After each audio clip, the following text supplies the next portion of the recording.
Good evening, everyone. You are in the spotlight with Brian Gardner for this Tuesday, July the 12th, 2016.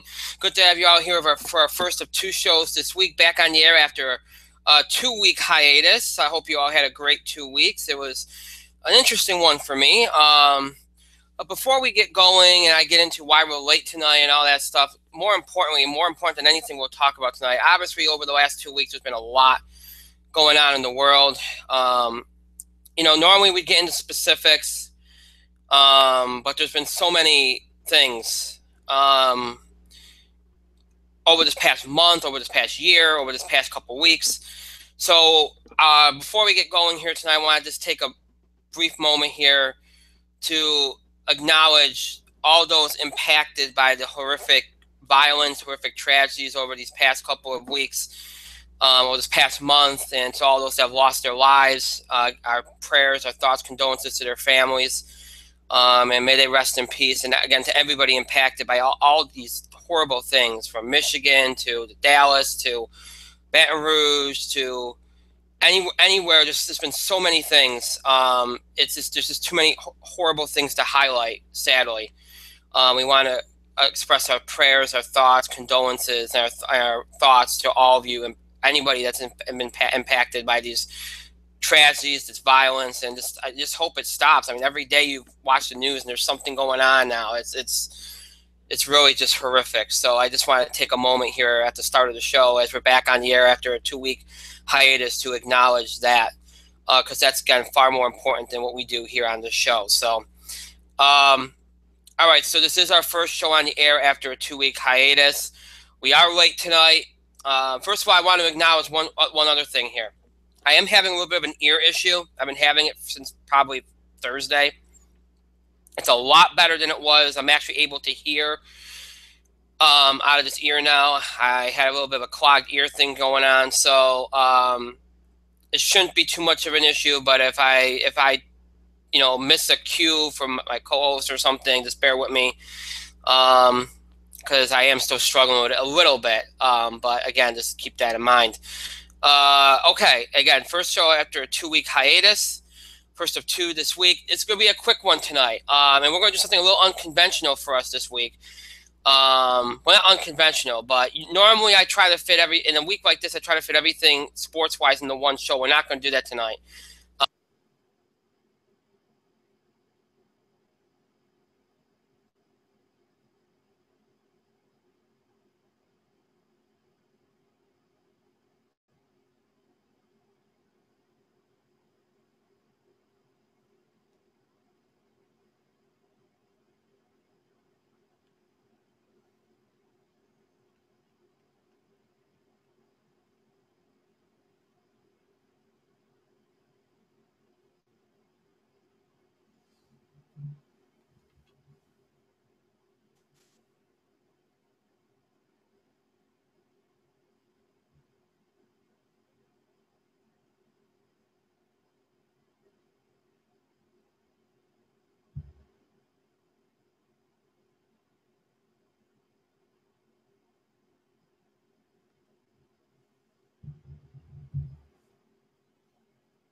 Hello. Wake up.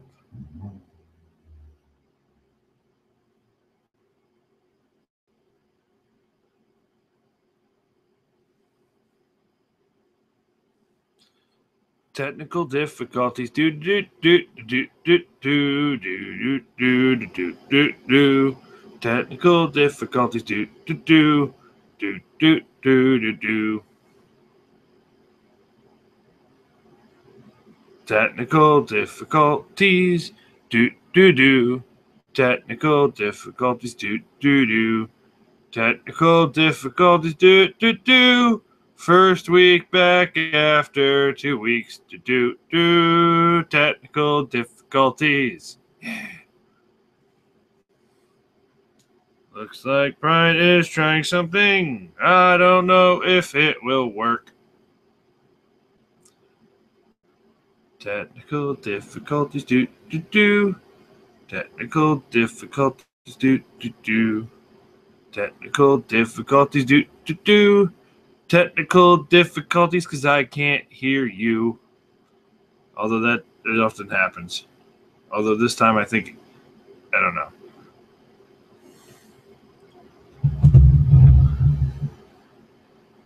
I can't hear you. I don't know what this is. I don't know what he's saying. I think he's saying, Mike, you should start talking about stuff.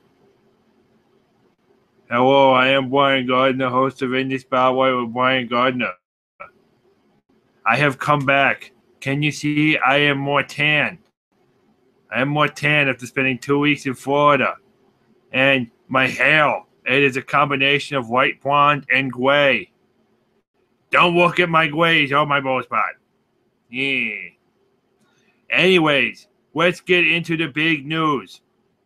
The big news this week in the world of whatever I was going to talk about. I don't know. Just give me a message. What were you going to talk about? The Secret Life of Pets made a lot of money. It did gangbusters at the box office.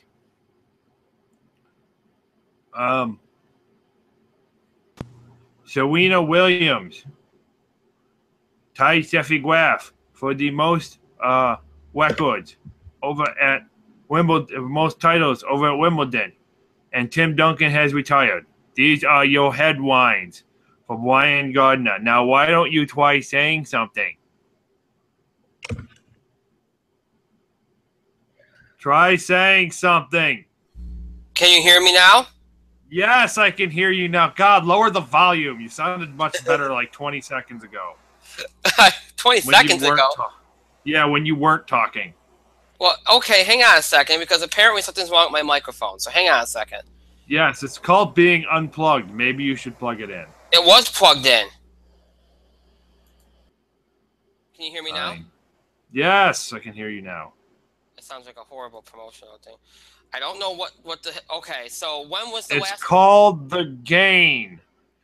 You are messing with the gain, it sounds like. Because it gets louder or it doesn't. See, I'm doing it now. Okay. Yeah, you can probably barely hear me because it's blocking up thing. Oh, look at that. There is more sound. Hi. You can hear my air conditioner. So what? Okay, so little tidbit here. What was the last thing that was I completely mute the whole time? Yes. Oh, after your tribute, you were pretty much you literally cut out immediately before you revealed what we were going to talk about. So okay, so all right. So I kind of just did it. So I just did a technical difficulty song, and then I went over some headlines of big things that happen in sports. All right, so I'm appreciative of that. Well, I don't know. You can already so at least we can now welcome in my co-host Mike, who is in the spotlight and stepped in for me. Thank you, Mike. Yes, because this is what I do sometimes. I can do this voice, and nobody can tell the difference. Well, that might be true. All right, so that is true. What I was saying while I was on mute was, this is our first show in 2 weeks. Normally, we got 2 shows this week. Normally, I try to fit everything into one show, sports-wise, to try to keep entertainment kind of what I like to call pure on Thursday, if we can. Well, we're not going to be able to do that this week because there's a lot of sports stuff to cover. And you probably noticed from the show description, some of the major sports topics of the last week are not on here tonight. Mike noted a few of them from what I heard. The free agency stuff in the NBA, we're going to wait till Thursday on because there's so much that happened from Dwayne Wade to Kevin Durant. Now Draymond Green got arrested. Tim Duncan retired. There's a lot there, and I feel like it deserves its own focus. So we're going to leave that for Thursday. We got to finish the draft stuff tonight, which probably will only take like 5 minutes, if that. So we'll finish that tonight. And I guess you consider the free agency stuff part of that, but that'll be on Thursday. And then tonight we're going to get finally into some MLB stuff because we've been avoiding it like the plague for like most of the season. And by that I mean we're not going to talk about anything regular season. We might do a segment on that on Thursday. It depends what much we got to do. But really, we're going to talk about the home run derby from last night. Tonight's All-Star Game. It is of course ongoing as we're on the air here tonight. So we'll do some stuff with that here tonight, and then we'll go to WWE and talk about last night's Raw and what's going to be going on over the next week, including the rumor, and it is a rumor at this point, that Vince McMahon has finally soured on Roman Reigns. That rumor has been making the rounds today. We'll see if that's true or not, but we'll talk a little bit about that and what it could mean for WWE later on in the show. So it's going to be a very quick hitting kind of show, and then a lot of the meaty stuff we're going to leave till Thursday. And then Thursday, like I said, there's some sports stuff we're going to do, mostly NBA free agency, the Durant stuff, Duncan, Draymond Green, Dwayne Wade, a lot of stuff to go through. We'll talk about it on Thursday. Entertainment, we'll have our box office beat. If there's any TV highlights, there hasn't been much on TV, but if there is, we'll get into them. We probably won't do much beyond that because over the next few weeks, we're doing a lot of entertainment stuff with Comic-Con and everything else. A couple little announcements. First of all, I am working my second job Thursday, so we will start at 8:30 Thursday, but again, we will actually start at 8:30 Thursday, not at 9, so keep that in mind. Tonight, I had a family thing that came up literally this afternoon, and I had no choice. So there you go. But and then next week, I'm going to do something that I don't normally do. I'm going to take a suggestion from my co-host. I thought about, and it is summer, and you all know we do a lot of preemptions in summer. It happens. It's just the way it is. Now, the only problem with this so-called preemption is that it's going to make for a longer Thursday show next week. But I feel like it's important to do this, so we are not going to be on the air next Tuesday. I'm throwing a bone to our wrestling fans too, because you know what? We don't have a show when we have the NBA draft. Now we don't give a crap about the NFL draft, but for the NBA draft we don't do a show. Well, WWE is doing a show on Tuesday night. That's their draft. So it's the first live SmackDown. I'm going to throw a bone to our wrestling fans. We will not air a show opposite SmackDown Tuesday night. We will be preempted. Our next show, our only show next week will be on Thursday, but that will be a very full show. As we will have to preview WWE's Battleground pay-per-view. We will be doing some stuff. We'll do our entertainment stuff, and if any sports stuff we can manage to do, we will do in that show. So it'll be a very full show, but I feel like this is something we probably should do, so we're going to do it. So that's a little bit of insight into next week. So with all that being said, let's get into tonight's program here. And I know last time we did this show, I said we'd be in a different setup, but because of how late the show was, I didn't have time to really think this out. So just go with it. The last time people said that I have like angelic lighting, and they thought that was pretty cool. So maybe they do like this. I don't know. But anyway, so we'll start off with the NBA draft stuff just to finish it off. And we covered most of the bullet points, the major stuff the last time, so I'm not going to belabor this. The only we covered steals, we covered who we thought did the best, and who, maybe not so much in detail, but best, worst, who really, and really, we didn't really talk about who really put themselves in a position to improve their team right out of the gate. So that's really where we're at, and international players, which I'm going to start off with, because remember, that was kind of the thing that we focused a little bit on when we did part one of our NBA draft coverage, was the fact that there was a far more international player, especially in the first round, taken this year, opposite last year. Now, granted, as I mentioned before, there were better international players in this year's draft than there were last year. So by virtue of more taken. Also, according to most of the talent evaluators, this year's draft class wasn't as strong as last year's. So therefore, you're going to have more teams maybe do the stash and cash thing, and that kind of thing. So it happens. It happens. So that's the perfect recipe for it. Now, look, I don't think any of these international guys that were drafted this year. I mean, you talk about Porzingis last year; he's ended up being a very good player for the Knicks. Honestly, I don't think any of these international players are going to turn into anything special. That's not. I don't mean to be. I'm not trying to be offensive or anything. Some of them have talent. Some of them are going to end up being very resourceful players. But I don't see it That's if. Hold on. That's if they come over. if they come over. Now, look. There's not a Dirk Nowitzki in this group. There's not Yao Ming in this group. There's not none of these guys. Okay, the only guy in this group that I think, and he's the one that went in the top 5. The only guy in this group I think could potentially maybe make an All-Star game at some point is Bender, the guy from the power forward from Croatia who went to the Suns. That's the only reason why he went 4th. The funny part is the best international play. I mean, some of the better international players in this draft are the guys that played in college here.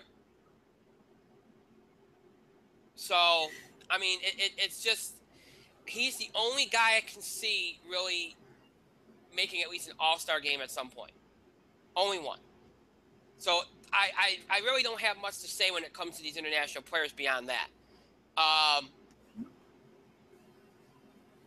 Mike, obviously, I doubt you have much to add, but do you have anything else on the international players topic? The ones that are not wasted draft picks, right, or as I like to call, or as they call them, draft and stash. right. The ones that you know are going to help you within a year or two. Say, okay, we're going to stash this guy for a year or two, and then when we clear some roster space and this guy kind of improves himself, we're going to bring him over. Right. If that's the case, then it's fine. Or even better, if they're ready to come over now. How many times have we had this happen in the NBA draft where teams just kind of waste their draft picks on players that aren't ever going to come over? They just kind of put their names in the draft just to see if they get drafted, and if they don't, well, who cares? I wasn't coming over anyway. A lot of those international players do it to kind of increase their value. Like, oh, well, I got drafted by the Toronto Raptors.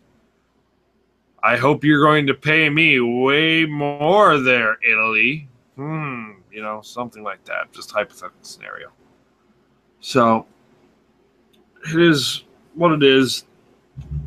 I hate when teams waste draft picks on international players, especially ones that aren't coming over. Ricky Rubio came over like a year or two after he got drafted. Well, that's fine. He was ready to come over. Mm-hmm. He was ready. Like, players, some of these players will never probably see in the NBA. And that's fine. But don't waste our time. And it's annoying. And some of the players that got drafted in the second round, especially Valentine, who friggin' dropped, and Benajay, who friggin' dropped, these guys can help you now. Right. They have roles you can fill now. Valentine especially. Benajay especially. These guys can help whatever team they got drafted to. Other than that, I don't really have too much to say. Draft was so 3 weeks ago, 4 weeks ago. Yeah, it's kind of beyond the point, which is why I'm kind of gliding through it. The draft happened. It's over. The draft is over now. Over. It is over. It is over, man. Anyways, the summer league's happening now, and some of these picks are shining. Some of these picks are not. The top 2 picks are kind of just existing in summer league, and that's not hopeful. It's not. You think about it, and again, we're going to try to glide through this because, again, it's been quite a while, 3 weeks to be exact. We talked a lot about winners and losers and, who did the best for their team. And I think, we talked about, many people are going to put the Sixers in the winners columns because they took Ben Simmons. And if you believe in Ben Simmons, then they're the winner. If you don't believe in Ben Simmons, then you might put them somewhere in the middle in terms of how teams did. one of the things I've done over the last few weeks is I've had time to like look at the picks and really determine who I think did the best. And I think the Celtics did amazing. I think the Celtics did fantastic in this draft. Especially, I mean, remember, and the thing you got to keep in mind, it's a team that, made the playoffs last year. And, they utilized what they had in amazing fashion. Jaylen Brown is gonna help them.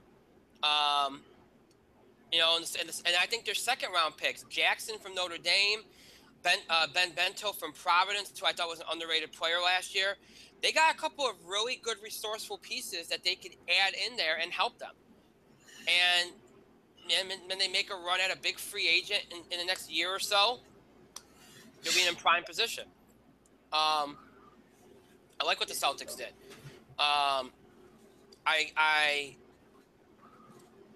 The Bulls, I guess. I mean, they got any team that got Denzel Valentine, I was going to be happy with, because I think Denzel Valentine, Mike mentioned this, I think he's a difference maker right now. He's not going to overwhelm you. He's a great defender. He's long, which is in the NBA now, that's something that a lot of teams want, is the length. He's long. He can shoot the ball. He can also, but he's also multidimensional. He can go to the basket. So I think that they did a very good job. I think the Bulls were smart to take him, especially in light of some of the moves they've made. And now with Dwayne Wade there, I think this is, I'm really interested in seeing Wade and him work together. I think that's going to be Mr. Valentine? Yeah, I think that's gonna be yeah. They wanted to take him. However, they took him really, really, really late. Yeah. Well, they're lucky. A lot of teams were interested in the kid. A lot of teams were interested in Valentine. However, nobody wanted to pull the trigger like, I feel like you'd be a great fit for your team. Well, they were worried about his But there's this stash and cash we got in Saudi Arabia, you see. Gosh. I mean, you could help us now. You could be the next big piece, but we got a stash and cash who may or may not come to the NBA in 7 years. Yeah. Well, welcome to the NBA draft. The thing with Denzel was, and I found this out after the fact, was apparently a lot of teams were worried about his knees, and they were comparing him to Brandon Roy. Yes, Brandon Roy, who was a multi-time All-Star. Yes, his career was shortened, but hell, what he gave you was outstanding. And I think that's kind of what Denzel said. Goes, first of all, he said nothing was wrong with his knees. He addressed that. He said nothing's wrong with my knees. I feel fine. But second of all, he goes, if something like that were to happen, if I could have a career like Brandon Roy, even for a short time, I'd be happy. So, I mean, I really don't understand how that would be. This would be an issue for teams. But I actually think the biggest winner of the draft was Toronto. Because Toronto knew what they needed. They needed post guys. We discussed this a couple weeks ago. And they went out and got the best one in Jacob Poeltl from Utah. And then they went and got the guy from New Mexico State, Pascal Siakam. They got two prime post guys that can help them right now. And they knew they were going to lose Biyombo to free agency. So they went and got two guys, one guy to step in for him, another guy to add to their depth. So they perfect. I mean, perfect draft for the Toronto Raptors. Perfect draft. They're a big winner. I thought the Celtics were a big winner. I don't really like what the Lakers did, even though people are hiding them. I love what the Clippers did with Bryce Johnson and Diamond Stone. Those are two players I really, really like. I think they're going to help them out quite a bit. So I put them in there. I also think the Pelicans did very well. I think Buddy Hield will be very good for them in their system. I like Chick Diallo from Kansas. I think he was an underrated player last year. So those would be my winners. And the Thunder I thought did very well getting Sabonis and Daniel Hamilton. I thought those were two really good picks. Outside of that, I put the Sixers in the middle because, I understand why they took Ben Simmons. It's not just a player thing. It's a hype thing. He's the number one pick. He's got all this buzz around him. They think it's going to attribute to merchandise sales. And all right, even if it's a bust, it's going to get them a year of hype. So, I put them somewhere in the middle. I felt like Phoenix falls into the middle. I like the pick of Tyra Eulis. But I'm not high, even though I think Bender, of all the international players, could end up being the best of that group. I still don't think they should have wasted that pick there. And I'm not high on Marquise Chris. I'm not high on any of the Washington players. So that's, you know. I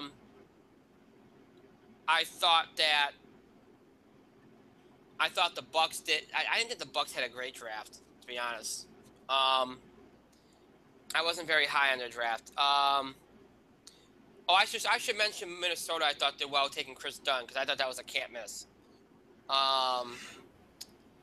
I thought Golden State could have did better. I don't like the Damian Jones and Patrick McCaw picks. Nuggets I wasn't high on. I'm not high on Beasley. Murray I thought was overrated. So I'm not high on that. And I thought the Bucks were. I like Malcolm Brogdon, so I won't knock that pick. But I think they going after Thon Maker from Australia. I thought at 10, I thought was just they bought into too much of the hype, and I think that was just they could have gotten so many players at that pick, and I just think they wasted that pick. So those would be my rules. I'd put Philly in between. I'd put maybe Denver in between. That's about how I would say it. But I really, if you look at it, and so, one of our fans actually asked me after our show a couple weeks ago, who do you think was the can't miss pick? Like the pick that we're going to look back on and go, that was a great pick, and that was easily the best pick of this draft. Who are we going to look back on and say that was? I think it's two. I think it's Chris Dunn, and I think it's the kid from Utah that went to Toronto, Jacob Porto. Those are the two. I think that we're gonna look back on and go, those were big difference makers, and that they're gonna really help their teams. I think they're gonna be looked at as the best two picks in the draft. Those are the two I would say. Mike, do you have anything to add? It's 9:30 and I'd like to go to bed soon. Do I have anything to add? I think Toronto cleaned up. I think look, the Lakers picks weren't terrible. It's just when they can get rid of that inconsistent pile of crap known as Swaggy P, Nick Young, they can finally start to grow as a team. Right. Grow as a team, go as a team. He will do nothing for any team. He's just a ball hog. I don't know. Lakers fans have to defend him because he's literally the only thing they've got at the moment. Pretty much. But Toronto, they filled all of their needs. That's the key point of the draft. They went in there with a plan, with an agenda. Like, we need to fill this need, and this need. So we are going to do that the best we can. And Toronto finished the plan. They drafted centers and power forwards all day, which is what they needed, which is why they lost to Cleveland practically in the semifinals. The Eastern Conference Finals, semifinals. So it is a semifinal if you think about it. Excuse me, I blew my nose once. I'm feeling, but they got destroyed on. LeBron James and Tristan Thompson were too much for them. Despite having Biyombo, they have who was Toronto's big? Bismarck Biyombo. It was Bismarck Biyombo, yeah. Yeah. Despite having him, he just got outclassed by LeBron, by Love when he was on, and by Tristan Thompson. They didn't have any defense. So they went out there, they drafted. I mean, they re-signed their guys. They re-signed DeMar DeRozan. Right. They're going to re-sign Kyle Lowry. So, but they just needed more height. They got more height. So good on Toronto. I feel like if these kids develop fast, they're going to be it'll be them or Cleveland. Especially if these kids they drafted develop really fast. It's going to be them or it's going to be Cleveland coming out of the East. Excuse me. Good Lord. I blew my nose. Yeah, I think I 100% agree. And I think Boston's gaining on them too. Boston's going to be in the mix, probably not this year, but probably most definitely next year. So you're going to have three teams in the East that I think could be in play. So it's that's good because the East needs it. It's can't just be Cleveland. So all right, so that's it. We're done with the draft. Again, the NBA free agency stuff we'll cover on Thursday. Now we move on to the MLB. Tonight's All-Star game is taking place tonight. Well, obviously tonight, because it's on opposite against us. Tonight's All-Star game right now is in the top of the fourth inning. It's on Fox, so obviously check your listings if you're interested in checking it out. It is 4-2 in favor of the AL. The Royals are kind of helping the AL out here. Eric Hosmer, I think it's Eric Hosmer and is it Salvador Perez that did it? I think it is. To hit the home runs. Right now, it was 4-1. Now it's 4-2. So the NL is kind of gaining here. Cueto started for the NL. Sale started for the AL. Chris Bryant homered in the first. Hosmer homered in the second, along with Perez. Perez was a 2-run home run. Hosmer had a single in the third inning, which scored Encarnacion. And Ozuna just singled to center in the fourth, scoring Posey. And I'll have a little thing going here in the fourth inning. So far, as far as the pitchers go, on the National League side, you had Cueto, who went an inning an inning and 2/3. You had Fernandez, who went inning and a third. Cueto gave up 3 earned runs, 5 hits, had a strikeout, no walks, and then Fernandez had 2 hits, 1 earned run, and 1 walk and 1 strikeout. Cueto gave up the 2 home runs. On the American League side of things, you have Sale, who went an inning, gave up a hit and an earned run, 1 strikeout. One of the earned runs was on a home run. Corey Kluber came in for an inning, struck out, had 1 strikeout, no hits or walks given up. Hamels went in for an inning, 2 hits, 1 strikeout. And then Sanchez came in for a third of an inning at this point. Actually, full inning he's pitched. 2 hits, 1 earned run, 1 walk. So that's where you're at as far as the pitchers go. And obviously you had your starters in for both sides. The only person that's come in as a sub in this game so far was Edwin Encarnacion. He came in for David Ortiz to pinch run, and he will be playing DH for I would say about an inning or 2 more than likely, and then they'll probably substitute him out. So that's where we're at in the AL. In the MLB All-Star Game, it is 4-2 as they go to the bottom of the 4th. American League leading. Of course, the game taking place from San Diego, where the home run derby took place last night. It was a legendary home run derby thanks to Giancarlo Stanton, who hit a record 61 home runs to beat defending champion Todd Frazier, who put on a show of his own in last night's home run derby. You think Petco Park, you don't think home runs. Well, these guys proved you wrong. It's always funny to me when you have these home run derbies and these home run driven ballparks, they tend to disappoint. And when you have the home run derbies in these pitchers parks, they tend to be the best ones. So it's kind of funny to see that. Stanton put on a heck of a show. The original single night mark was 41 by Bobby Abreu in 2005. Stanton last night, obviously, was just fantastic. Hit 20 in the last round. He's a 3-time All-Star, but he's not on the National League roster for Tuesday night's game, despite his 20 home runs and 50 RBIs before the break. But he has a 233 banger, so 20 home runs, 50 RBIs before the break. He's not on the All-Star team, which is kind of funny. His longest home run was estimated at 497 feet. He hit the 8 longest homers of the competition, 20 of the 21 deepest drives. Again, he had a great night. He had 24 home runs in the first round, 17 in the second, 20 in the third. And you had Todd Frazier, who, again, he's not on the American League All-Star team. He hit 13 in the final round. Put on a heck of a show as well. Now, keep in mind this. Giancarlo Stanton's hitting coach is Barry Bonds. Barry Bonds is the Marlins hitting coach now. So a lot of people were making a point about that last night. Also in the home run derby last night, Robinson Cano, who only had 7. Mark Trumbo had 14. Carlos Gonzalez had 12.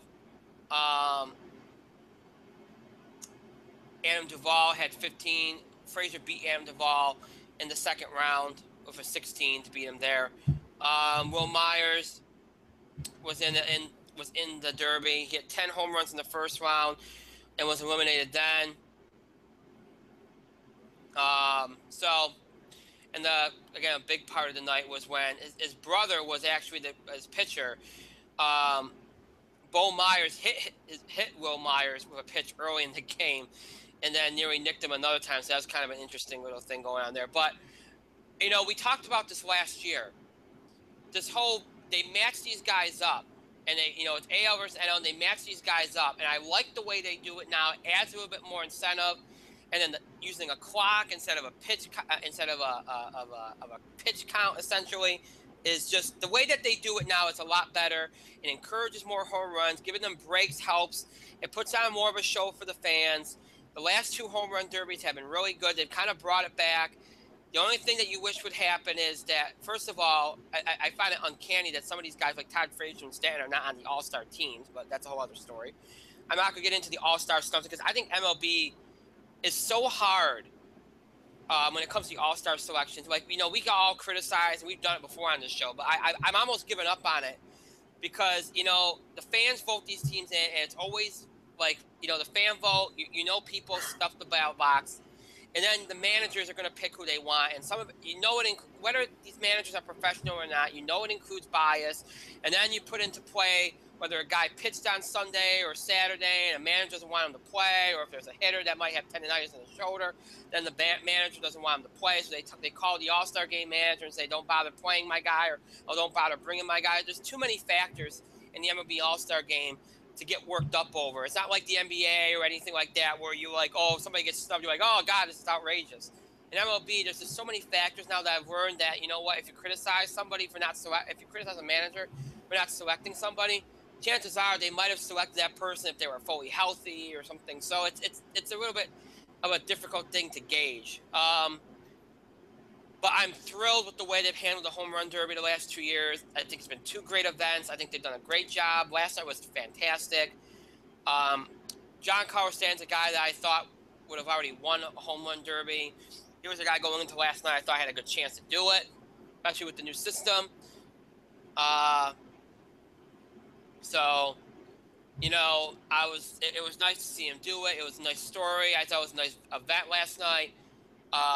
So kudos to MLB. It was a great home run derby. The softball celebrity thing I thought was handled poorly. I don't like the fact that they edited the hell out of it in terms of like getting rid of all the filler. I know if people don't like filler, but I just think it just takes a lot out of it. Tonight, it's a nice event. You're kind of saying goodbye to David Ortiz. I've been very impressed with the way MLB's been handling that. I know for many people, it's not Derek Jeter, it's not Mariano Rivera. It's the Derek Jeter and Mariano Rivera of the Boston Red Sox. That's what David Ortiz is. So his retirement should be celebrated. So I encourage that, and I like the way so far this season's been handled, but the way it's been handled during the All-Star festivities. He's kept it a little bit more low-key, which is very true to him. I've been happy with the way it's been handled. So all in all, so far, it's been a good event. Again, the AL leading the NL 4-2 in the bottom of the 4th. The game on Fox, if you're interested. So I don't really have much to add. Not much you can say. I mean, it was a historic night, John Carlos Stanton. So just a tremendous event. And then tonight's also going to see how it ends. Right now, it's so far it's been entertaining. You're getting some run score. It's not like the pitchers do of the last couple of years, so at least it's somewhat entertaining. I mean, pitchers are fun, but in All-Star games, you kind of want to see more runs. So, that's that. Mike, do you have anything to add? No. Okay. All right, real quick. The home run derby, they've done it better because, look, I kind of like the fact they gave them, 2-4 minutes to kind of just whack the ball. That sounds wrong, but okay. I mean, they whack their white balls with their hard, firm bats, and they hit them as hard as they could until the balls exploded all over the place. Yes. Anyways, the pitcher just had his chance to show his stuff. The batter tried to raise the pitcher's ERA so high, so hard, with vigor and passion. Anyways, John Carlos Stanton put on a show. The new format I actually kind of liked for the little bit I saw. Hey, it worked out well, and you got to credit the dude for dropping 60 home runs over 3 rounds. So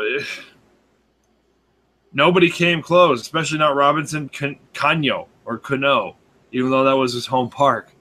Yeah, it worked out well.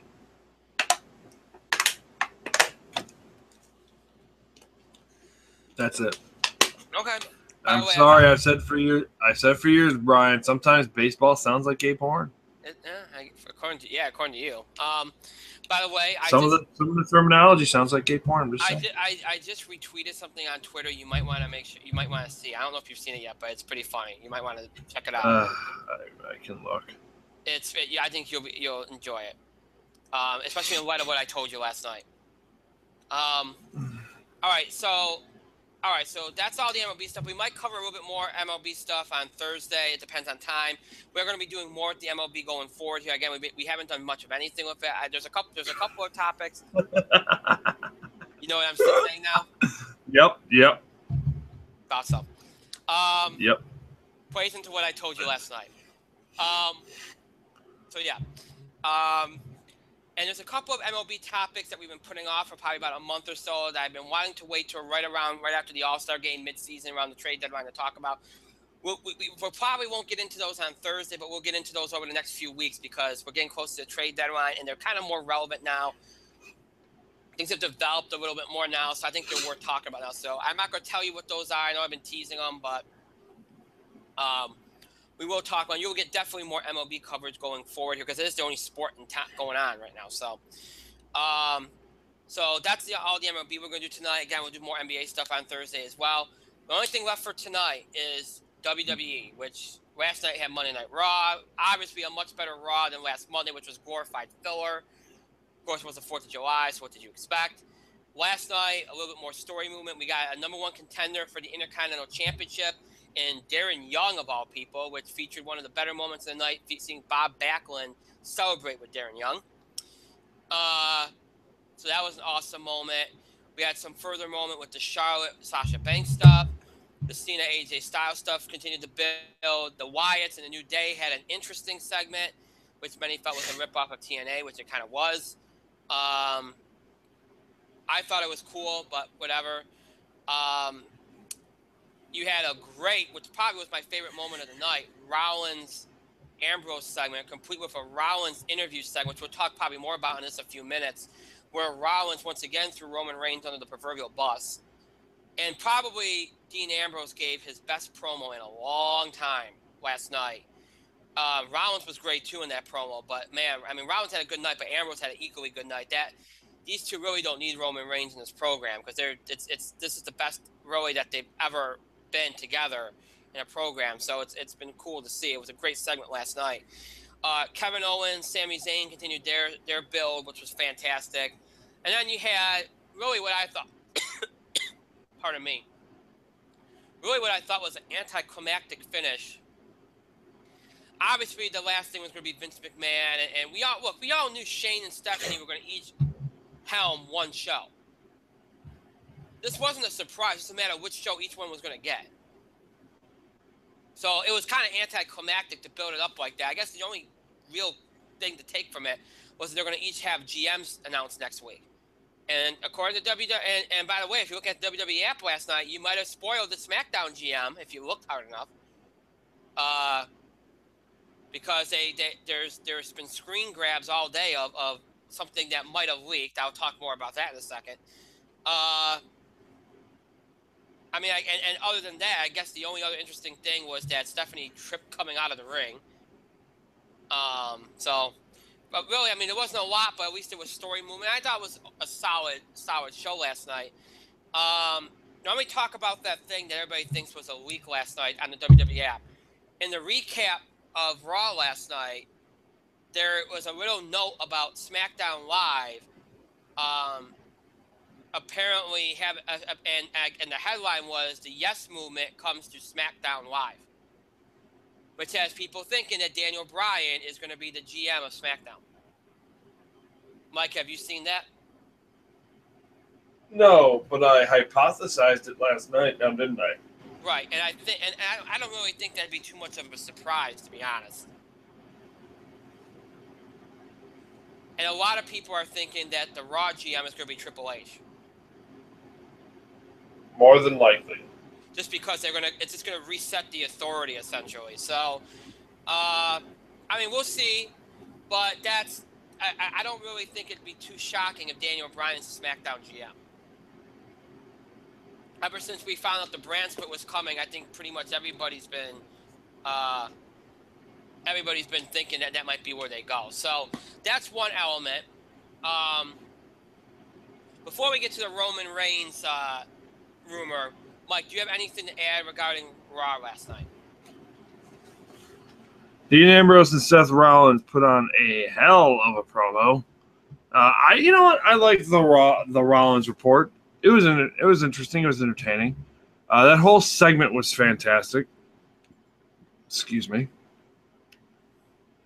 I think the Owens and Zayn stuff was incredibly well done. It felt important. It felt that's everything you needed, because that is the feud that is carrying WWE right now. The Darren Young thing, it felt like it was a fluke, and they celebrated. It was entertaining. If Zack Ryder is going to challenge Rusev, this is going to hurt me to say, why not have him beat Sheamus? I don't understand that. I don't understand what they were thinking there at all. And Dana Brooke had her best match. That's not saying much. Raw happened. That's all I'm saying. Yeah, pretty much. I thought it was. I mean, it moved plot. That's all that really matters. So, as I text here, all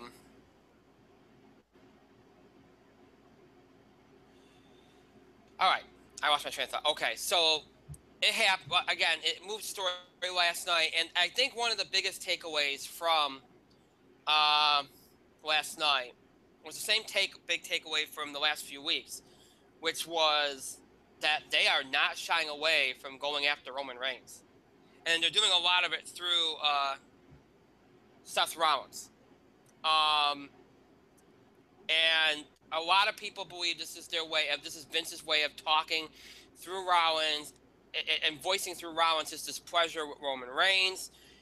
Obviously, he's going to be upset about this. I mean, and here's the thing that a lot of people find, that a lot of people think might make it worse than it would have been a few months ago for Roman Reigns. If you go back to before WrestleMania, Roman Reigns' booking for over a year and a half was horrible. And going into Mania, it was horrible. But at least if this had happened then, I think that you would have seen, Vince would have been like, you know what? I feel like I've wronged you a little bit too. So it's like we both wronged each other. But after WrestleMania, from the night after WrestleMania, and this is something that a lot of people have been discussing, the booking for Roman got better. Yeah, there were still some things that were annoying, like, oh, I'm D guy, whatever. I'm not the bad guy. I'm not a good guy. I'm just D guy. That got a little bit annoying, but they kept his promos very short. They were kind of going back to the silent badass kind of thing. The AJ Styles program was kind of good for him. I thought they were doing a much better job with Roman Reigns after Mania on than they were before. And, I mean, granted, it wasn't making much of a difference, but at least you could tolerate watching him more. So I think and this is what a lot of people are kind of focusing in on. For Vince, it might be like, hey, I finally fixed your booking. I gave you your grand coronation at WrestleMania 32. Your booking got better. And this is what happens. So it almost adds more of a layer to it and makes it worse. And, obviously a lot of people think, okay, eventually he'll win the title again and it'll be like nothing ever happened. And I do think that is true. But I think, and you know what? There's a rumor going around today that Vince has soured on Roman Reigns enough where he is firmly behind pushing Rollins and AJ Styles instead. Now, look, really, does Rollins and why are people acting like Rollins and AJ Styles aren't getting pushes? Rollins was WWE champion for almost a year. He never technically lost the title. He pinned Roman Reigns clean in the ring. The only reason why he lost it because Ambrose blindsided him from behind. And he's still in the main event, so Rollins isn't in need of a push. And AJ Styles, even though he hasn't won anything, went from a feud with Jericho to a feud with Roman Reigns to a feud with John Cena. So I don't think he's hurting either. So acting like this is some kind of foreign concept that AJ Styles and Seth Rollins are getting a push is ridiculous to me. So ignore that part of the rumor. The rumor that Roman Reigns is being soured on by Vince, I can believe that based on the way that they're talking about. Because here's the thing. I don't think Vince would be doing this week after week after week after week if he hadn't soured on Roman Reigns. Now, many people think they're setting up a redemption angle. Yeah, they're setting up a redemption angle. They're going to redeem the guy. But I don't think Vince is going to feel the same way about Roman Reigns. And we stopped for a very long time. He can't. And he knows that. From a PR standpoint, he can't. He can't act like this never happened. And the way that they're talking about him on the air, it's scathing.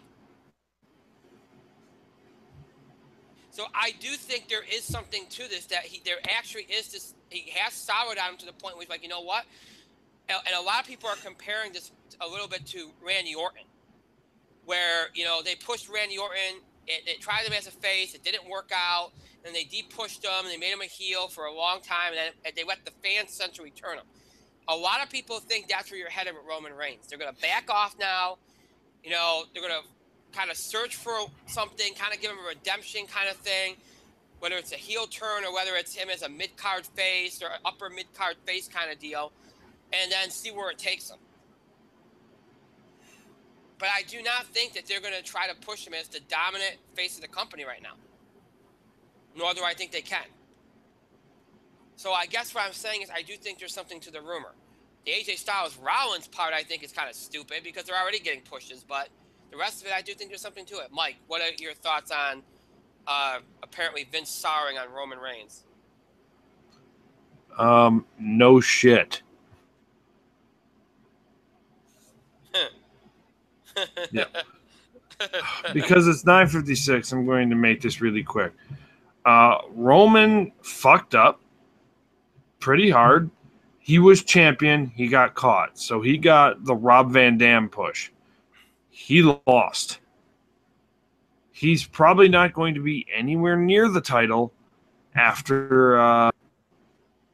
In fact, it'd be good for him to maybe get off television until SummerSlam. Yeah.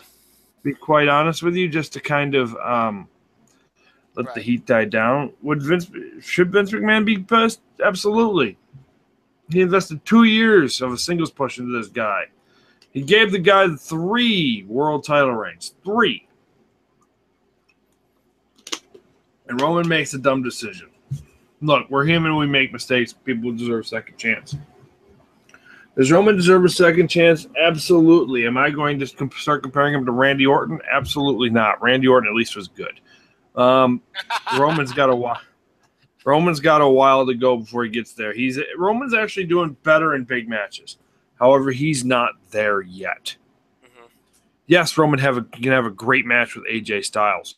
My left testicle can have a great match with AJ Styles. But can Roman Reigns put on a 20-minute classic with Zack Ryder? Can he wrestle a solid 10-minute match with Heath Slater? This is the point. This is the problem. Roman's not there yet. So that's the thing. Roman Reigns. He made a mistake.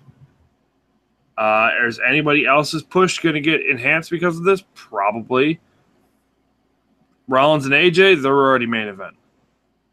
AJ will probably be the champion on SmackDown. So, I don't know where it's coming from. I know where that part's coming from, but, yeah. No shit.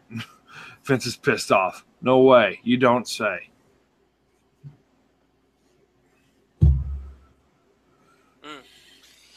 Yeah. It's going to be. I'm going to be very interested in seeing what happens at Battleground in 2 weeks, because obviously Roman's in the match. I'm really interested in seeing where they go with him from here. I really am.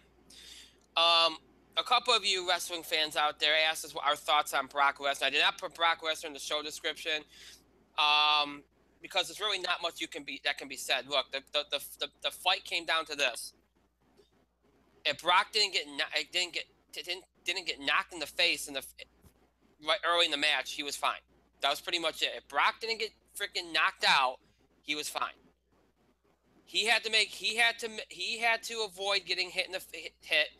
If he didn't get hit and he took Hunt down, that was going to be it. And that's exactly what happened. He avoided getting hit. He took Mark Hunt down. He kept taking Mark Hunt down. And the rest is history. Was it a dominant performance? It was a dominant performance. I don't think it was overwhelmingly dominant. You know? I mean, it's not like he finished the fight. It was a unanimous decision, but you know, he didn't like KO him or anything. You know, I mean, it was a good performance, and he'll fight there again. He will. He's going to do SummerSlam, and then he'll you know, you probably won't see him again the WrestleMania season. So he'll probably do a UFC fight in the fall, and that's probably what he'll do from now on. Whenever he's not around WWE and he wants to go make some extra money, he'll go fight in the UFC. Simple as that. There's not much you can be saying about it. And, you know, WWE decided to maximize the promotion and announce a SummerSlam match last week, which I thought was smart. So I'm sure Mike has nothing to add about Brock Lesnar, because really, what can you say, right, Mike? I saw the fight you asked. Well, I saw it on YouTube the day after. Right. Thanks for whoever put that up. Really quickly, I'm not a mixed martial arts fan. I don't care about MMA. UFC doing a big show. Right. Brock. Look, Brock probably should have knocked him out. He probably should have taken him down, submitted him, pounded him that way. He just didn't have the gas to kind of go and put him away that way. Mark Hunt, he got very lucky. Mark Hunt didn't follow up a lot of his big like straight fist with uppercuts or ways to protect those fists from the guy who was kind of ducking. I think Mark Hunt might have been a little tentative to kind of throw that extra fist because he didn't know what Brock Lesnar was going to do. And Brock was very lucky he was in there with a guy who wasn't going to kind of like really kind of punish a lot of those strikes that he just kind of threw out. Mark Hunt is a submission guy. Mark Hunt is not the takedown guy. Mark Hunt is just a guy who's going to knock your brass out. Because he's got power behind those fists. And don't get me wrong, Mark Hunt, like Brock won, but Mark Hunt was the 8th ranked heavyweight in the world. So Brock came in, went the distance for this guy, won by a unanimous judge's decision. Is that ideal? No. Is Brock going to be happy about that? Fuck yes, because he took 6 years off, came back, and got his redemption win. So, of course, Brock is happy about that. Other than that, is he going to do another UFC fight? I don't think he's going to do it as often as you say. Is he going to do another fight, though? Absolutely. I believe so. Absolutely. It'd probably be slightly down the road. Because right now he still is under contract to Vince for Vince's sake. It had better work out well, because now I think Brock's like, well, I proved I can do it, so I'm going to keep going. And it looks like if Brock does continue with UFC, his next opponent is going to be Junior Dos Santos. Good luck with that. And Brock could be very happy that he didn't draw Cain Velasquez.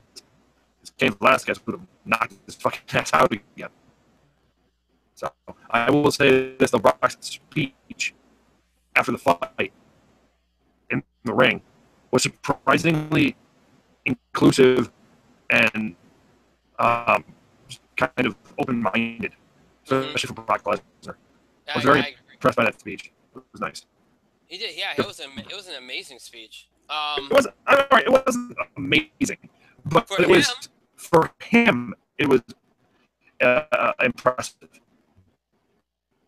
Yeah, I mean, it was. Well, I think what made it amazing was how unexpected it was.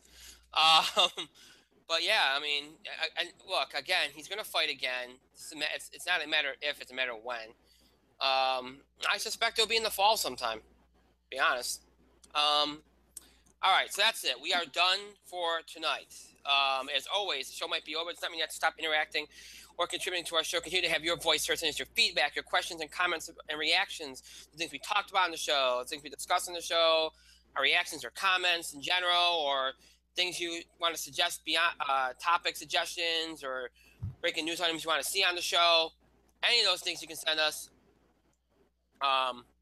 Questions about the show and the scheduling of the show. Any of those things you can send us by email, Facebook, and Twitter. I did not do this at the beginning of the show because I was in a hurry. So I apologize for not reminding you how you can interact and contribute to the show. I apologize for that. But we were quick anyway tonight. But anyway, you can send any of those things to us by email, Facebook, and Twitter. You can email us at itspotlight411@gmail.com. You can also follow us and tweet us at itspotlight411. And make sure that you remember to use the hashtags, hashtag itspotlight411. Hashtag ITS5. That way, of course, for our 5th anniversary on the air as a podcast.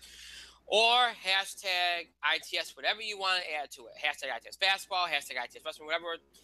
Depending on what you're talking about, that might influence how you do it. Just don't be offensive or disrespectful. That's all we ask. You can be creative. Just don't be insulting. You can also find us on Facebook. Just search for In the Spotlight 411 on Facebook. Make sure you like our page upon finding it. We encourage you to follow us on Facebook and Twitter for the latest information about our show, especially if we have a delay or postponement with scheduling. Like tonight, I had a delay. I knew about it this afternoon. I kind of posted information about it. You want to make sure that you follow us on social media to make sure you get that information as quickly as you possibly can so you know what's going on.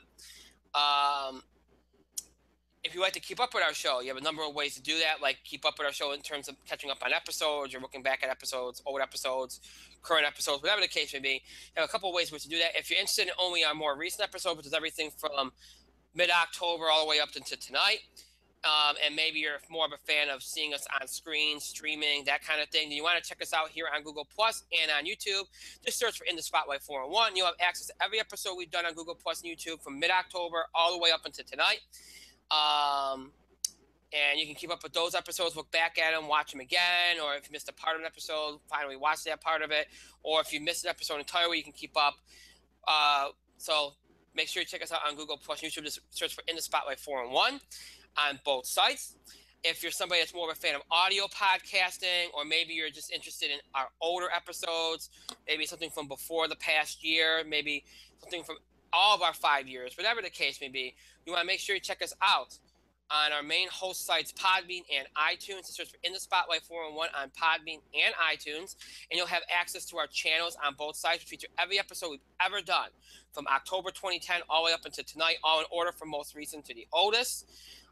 So whether you're a long-time fan that wants to look back at old episodes from maybe 2, 3, 4, 5 years ago, or maybe missing, or you're a new fan that wants to look and check out those them old episodes for the first time, or maybe you're a current fan that just wants to keep up with episodes. Whatever the case may be, you can check us out on iTunes and Podbean, our main host sites, to search for In the Spotlight 401 on both sites.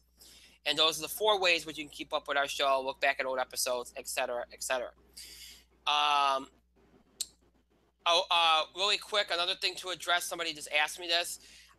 The In the Spotlight TV Awards, they're coming up in September. We're not going to do anything with that this week or next week. We're going to wait until the last week of July to start the process. I decided to start a little later this year. I don't think we need that much time. I thought one of the things I think hurts the TV awards, film awards, we don't have that many preempts in that, so we can kind of drag it out. TV awards, I feel like with all the preempts and stuff, we're better off not dragging it out. So we're going to wait a little bit longer, and then we're going to give you a little bit less time to work with, but I think it's going to benefit the show this year. So we'll start that process in 2 weeks, just to let you all know. We made a little adjustment to that. So keep that in mind. All right, so that's it for tonight. I want to thank my co-host Mike for being here tonight. Thank you, Mike. Time for bed. Let's go. Remember MLB All-Star Game on Fox if you're interested in that game. Check it out there. Can't get your score update because my computer won't let me, so I apologize for that. But if you're interested, check the game out there on Fox. We'll talk about it obviously on a future show, so don't worry about that. I want to thank myself for a great show, pat myself on the back, and thank all of you for your continued support and contribution to the show. Thank you so much for watching, and to those that will be listening later on, thank you to you as well. That is it for tonight. We'll be back with our next show this coming Thursday night, which is July the 14th, starting at 8:30 p.m. Eastern Time. Again, we're going to have a sports entertainment mixture for you. We'll cover NBA free agency. We'll cover, we might do a little bit of MLB stuff. I don't know. Depends on time. Entertainment. We'll do box office beat. Maybe even some TV highlights. Depends on time as well. All that on Thursday. And again, next week, we're only going to do one show, and that will be next Thursday.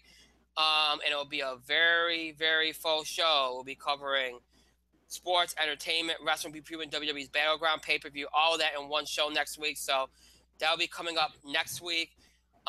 So until this Thursday, I hope you have a great rest of your night, a great Wednesday, and a great Thursday. See you back here, broadcasting and streaming live on Google Plus and YouTube at 8:30 p.m. Eastern Time this Thursday. Until then, have a good night, everybody.